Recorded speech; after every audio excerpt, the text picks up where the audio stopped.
చెడ్డవారితో స్నేహం. ఒకానొక అడవిలో ఒక హంస ఉంది. అది సమీపంలోనే సరస్సులో విహరిస్తూ కాలం గడిపేది. కొంతకాలానికి ఒక కాకి అక్కడకు వచ్చింది. హంసను చూసిన కాకి దానితో ఎలాగైనా స్నేహం చేయాలని అనుకుంది.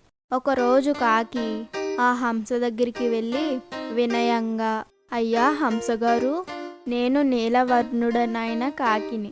ఎంతో కాలం నుండి ఎక్కడెక్కడో తిరిగి పొట్ట పోనుకునేవాడిని.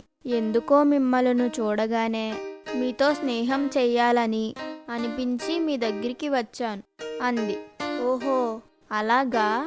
కాకులకు హంసలకు మధ్య జాతివైర్యం ఉంది. నీకు నాకు స్నేహం కుదరదు, వెళ్ళిపో అంది హంస. లేదు, మీరు అలా అనకండి. జాతివైరం అనేది ఒకప్పటి మాట. ఇప్పుడు కాలం మారిపోయింది. పైగా నేను అలాంటి దానిని కూడా కాదు. మీతో స్నేహం చెయ్యాలంటే నాకు ఎంతో ఇష్టం అని కాకి బతిమలాడుకుంది. జాతి వైరాన్ని పక్కన పెట్టి ఇతనితో స్నేహం చేస్తే మంచిదా చెడ్డదా, కాకి వల్ల తనకేమైనా అపాయం ఉందా అని ఆలోచించసాగింది హంస. అయ్యా, తమరు మరీ లోతుగా ఆలోచన చేస్తున్నారు. ఎప్పుడో శతాబ్దాల జాతివైరం గురించి ఇప్పుడు ఆలోచన చేయడం ఎందుకు? అప్పుడున్న సమయం వేరు, ఇప్పుడున్న కాలం వేరు. కాలం ఎంతో మారిపోయింది. మీరు అంతగా ఆలోచించకండి. నా వల్ల మీకు ఎలాంటి ఇబ్బంది ఉండదు అని కాకి అంది. నేను ఎంత ఆలోచించినా ఎందుకో నాకు నీతో స్నేహం చేయాలనిపించట్లేదు అని సమాధానం చెప్పింది హంస. సరే, ఏం చేస్తాం, నా కర్మ ఇలా ఉందిలే అని ఊరుకుంటాను. ఇక వెళ్తాను అంది కాకి. అది చూసి కాకి మీద హంసకి జాలేసి, సర్లే, మనం ఇప్పటి నుంచి స్నేహంగా ఉందాం అని హంస అంది.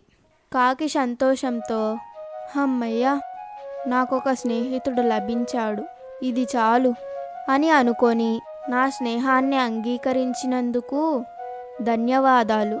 ఇక మీలోని మంచితనాన్ని నేను కూడా అలవాటు చేసుకొని మీలాగా నేను కూడా మంచి పేరు తెచ్చుకుంటాను అంది.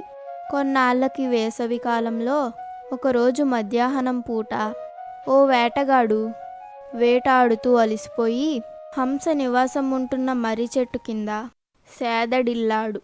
వాతావరణం చల్లగా ఉండడంతో అతడు వెంటనే గాఢ నిద్రలోకి వెళ్ళిపోయాడు. చెట్టు కొమ్మల పదుల్లోంచి ఎండ వచ్చి వేటగాడి మీద పడడంతో చూసి హంస తన రెక్కలను చాచి అతని మీద ఎండ పడకుండా చేస్తుంది. అంతలో అక్కడికి కాకి వచ్చింది. హంస చేస్తున్న ప్రయత్నాన్ని చూసి, అయ్యో హంసరాజా, వాడు వేటగాడు, మనకు విరోధి. అలాంటి విరోధికి నువ్వు ఎండ పడకుండా చేస్తున్నావా? ఎంత విచిత్రమిది అంది. విరోధి అయినా స్నేహితుడు అయినా మన అవసరం వచ్చినప్పుడు సహాయం చేయడం మన కర్తవ్యం అంది హంస. నీవు పిచ్చిదానివి, విరోధికి సహాయం చేయడం ఏంటి? అది నీ తెలివి తక్కువతనం కాకపోతే అని అంటూ కాకి రెట్ట వేసుకుంటూ ఎగిరిపోయింది. ఆ రెట్ట సరిగ్గా వేటగాని మొహం మీద పడడంతో గాఢ నిద్రలో ఉన్న వేటగాడు ఒక్కసారిగా ఉలిక్కిపడి లేచాడు. ముఖం మీద పక్షి రెట్ట చూసుకున్నాడు. కోపంతో పైకి చూశాడు. పైన కొమ్మ మీద హంస కూర్చొని ఉంది. రెట్ట వేసింది అదే అనుకొని చటుక్కున లేచి పక్కనే పెట్టుకున్న విల్లు తీసి బాణం సదించి హంసకేసి వదిలాడు. క్షణంలో బాణం వెళ్ళి హంస కడుపులో గుచ్చుకుంది. ఆ దెబ్బకు కొమ్మ మీద నుంచి నేల మీద పడి గిలగిలా కొట్టుకొని చనిపోయింది హంస. చూశారుగా, పరోపకారి అయిన హంసను దుష్టబుద్ధిగల కాకి ఎంత నష్టపడించిందో. అందుకే దుష్టులతో స్నేహం చేయకూడదు. చేస్తే ప్రాణాలకే ముప్పు ఏర్పడుతుంది.